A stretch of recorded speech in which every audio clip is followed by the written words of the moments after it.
Gospelology, oh, Gospelology, Gospelology, uh-oh, Gospelology, Gospelology, oh, Gospelology, Gospelology, uh-oh, Gospelology, Gospelology, oh. Jesus turned water into wine. It's amazing. Jesus even healed the blind. It's amazing. How all the planets are aligned. How all chemicals are designed. Teaching the gospel with a scientific twist. All of his miracles are magnificent. Teaching the gospel with a scientific twist. All of his miracles are magnificent. Oh, Gospelology, Gospelology. Hello, all my kings and queens. Are you ready for today's affirmation? All right, repeat after me. Here we go. I am the head. I am the head. I am not the tail. I am not the tail. I am above. I am above. I am not beneath. I am not beneath. I am a queen. I am a king. Have you missed a Gospelology episode? What should you do about that?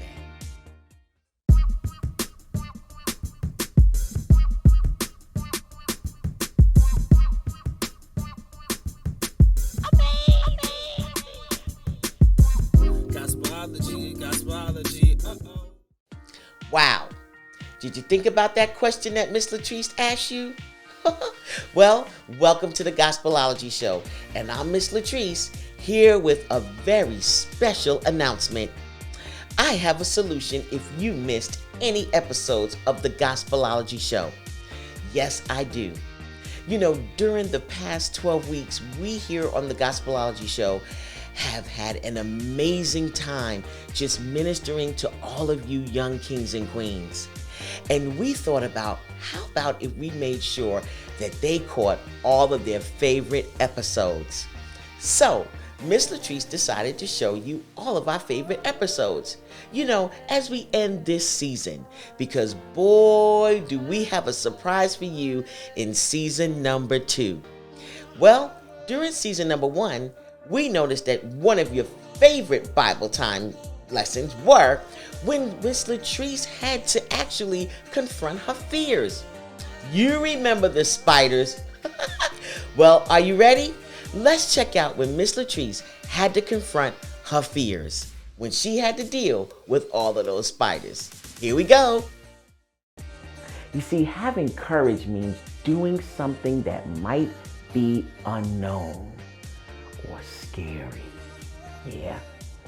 You see, I have some things right here on these cards that I am afraid of. I'm really scared of them. So I told my team that I was afraid of them, and they wrote down 2 things that I was afraid of. And they challenged me to do them so that I wouldn't be as scared of them anymore.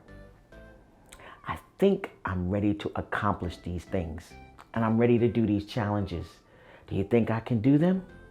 Well, let's see what we have on these cards. Right here it says fears. See? And I'm going to turn them around. So, challenge number 1. Let's see. Be covered with spiders? Are you serious? Oh. Okay, I'm breathing.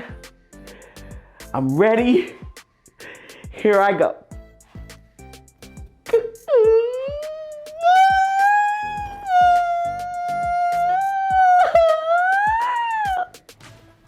Oh my God!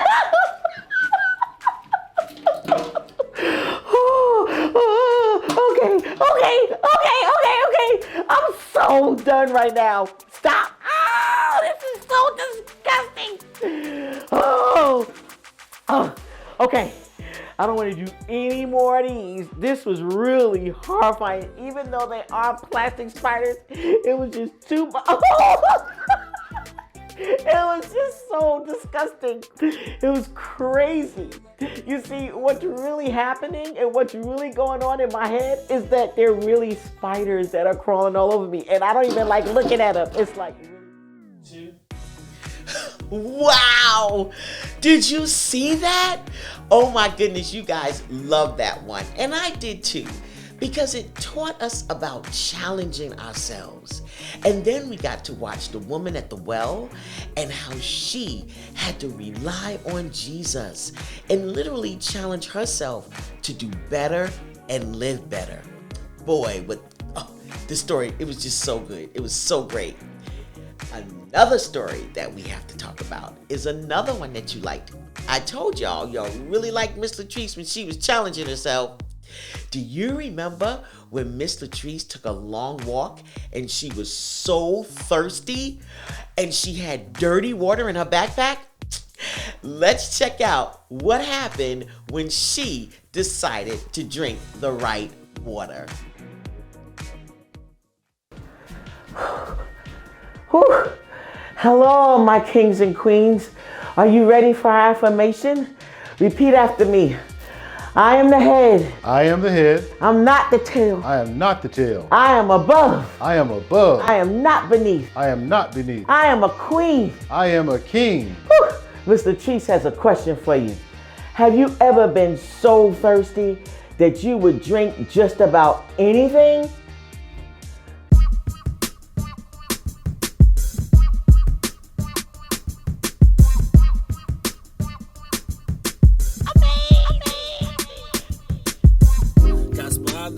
Gospelology, uh-oh. Gospelology, oh. Gospelology, uh-oh. Gospelology, oh.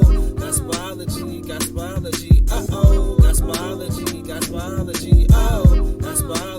Gospelology, uh-oh. Gospelology, oh. Jesus turned water into wine. It's amazing. Jesus even healed the blind. It's amazing. How all the planets are aligned. How all chemicals are designed. Teaching the gospel with a scientific twist. All of his miracles are magnificent. Teaching the gospel with a scientific twist. All of his miracles are magnificent. Oh, gospelology. Well, hello, kings and queens. Welcome to the Gospelology show, Bible school time. Boy, I'm thirsty. I just came from a long walk, and right now I could drink about anything. I just need something really refreshing, you know? I have 2 bottles of water here. Now, which one do you think I should drink? This one or this one? You're probably saying this one. I understand, because this one is really dirty. Well, remember last week when Miss Latrice shared with you John 7:37 and 38, where it says, on the last and most important day of the festival, Jesus stood up and shouted, "If you are thirsty, come to me and drink.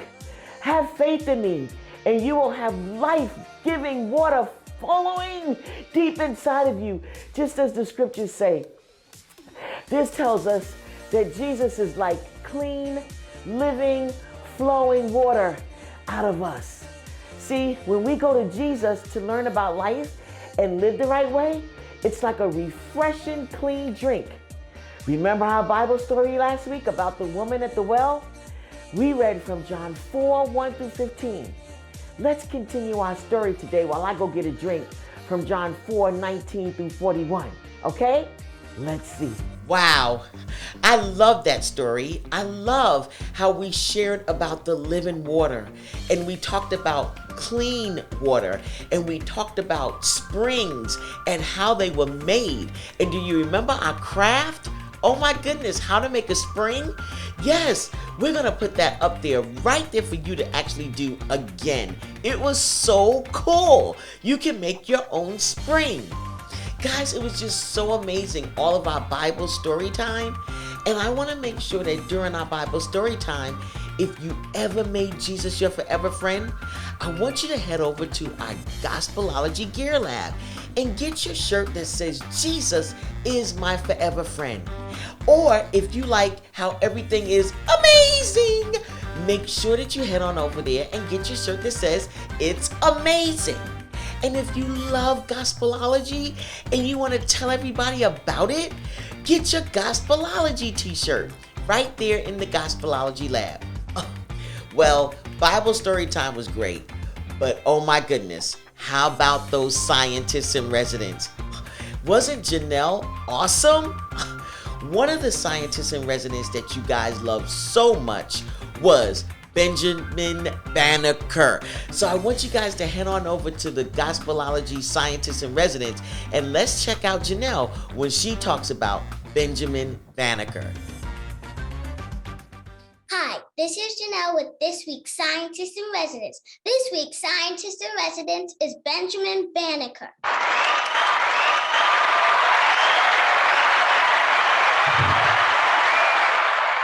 Benjamin Banneker was a free African-American almanac author, surveyor, landowner, and farmer who had knowledge of mathematics and natural history. Let's take a look at his video. Benjamin Banneker can best be described as a mold breaker. He was born in 1731 in Ellicott's Mills, Maryland. As a child, he attended a Quaker school, one of the few institutes that offered integrated education, and he put what he learned into practice. At just 15, he developed an irrigation system for his family farm. When he was 21, a friend gave him a pocket watch, which he promptly took apart to figure out how it worked. But he was not simply satisfied by understanding the mechanism. He needed to make his own. So Banneker built his own clock from scratch. And it was so well engineered and the mechanism so precise that it struck on the hour, every hour, for the next 40 years.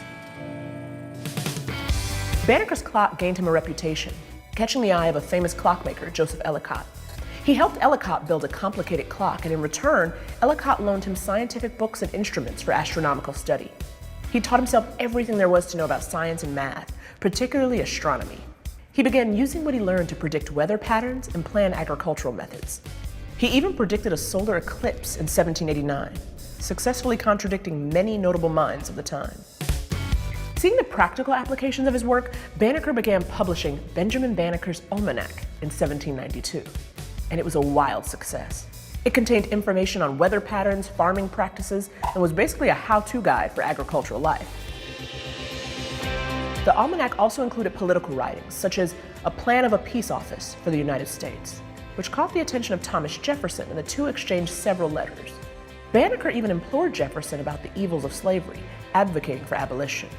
When it came time for President Washington to appoint a commission to survey the site of the new capital, Washington D.C., Jefferson made sure Banneker's name was on the short list.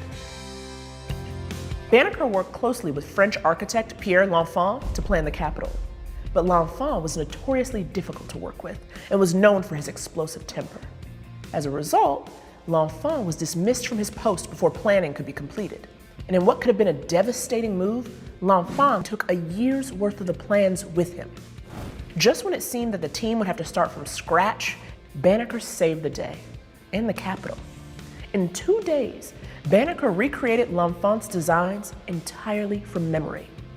He redrew every street and stream and building, effectively saving the capital as we know it. Banneker died in 1806 at the ripe old age of 75. So next time you're in Washington, D.C., or the next time your dad refers you to the Farmer's Almanac for all the information you could ever need, remember that we owe that and so much more to Benjamin Banneker, the first African-American scientist. Wow, I will never look at the Capitol the same again. Benjamin Banneker, this week's Scientist in Residence, and the crowd goes wild!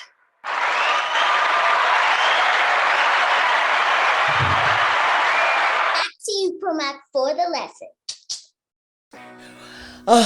Every time when I hear that, I think about the Capitol. Isn't it awesome how he actually helped design the capital of the United States and the Farmer's Almanac? I mean, he's just awesome. Wow, what a great scientist. Well, I know another one that you really liked. There's nothing like a woman in space, right? Well, in our Scientist in Residence, again, let's listen in as Janelle talks about Mae Jemison. Hello, my name is Janelle, and I would like to introduce to you this week's Scientist in Residence, Dr. Mae Jemison.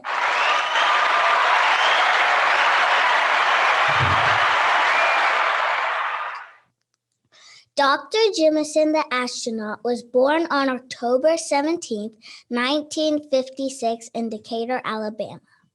Dr. Jemison was the first African American and woman of color to go into outer space.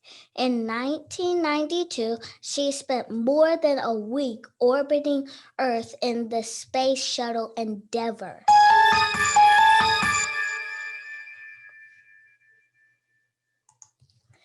Dr. Mae Jemison, astronaut, scientist, dancer, physicist, educator, physician, pioneer, chemical engineer, and still going. And the crowd goes wild. Back to you, Promac, for the lesson. I just love Dr. Mae Jemison. What an amazing astronaut she is, and everything else that she does as well. It's so great to see women in history who look like me do amazing things. Oh, wow. Well, guys, you know what you liked also was praise and worship. Praise and worship. And one of the most favorite songs that you loved was Hands Up. I am so excited that we get to hear that all over again. Are you ready for some praise and worship? Let me hear you. Let me hear you say, hands up. I heard you. Well, here we go with our favorite praise and worship song, Hands Up.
Oh, I love it. I'm still singing, y'all. Hands up. Wasn't that awesome?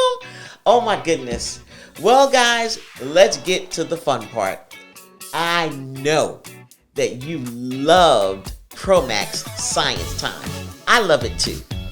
One of the most favorite science experiments that you guys loved was when Promac actually burned money. How about when she had the balloon with the water balloon and she had the fire under it and it didn't burst? That was all in one actual laboratory experience. I don't know about you, but I am so ready to see Promac try to burn that money and the balloon pop without popping. Let's go and check it out in the laboratory right now.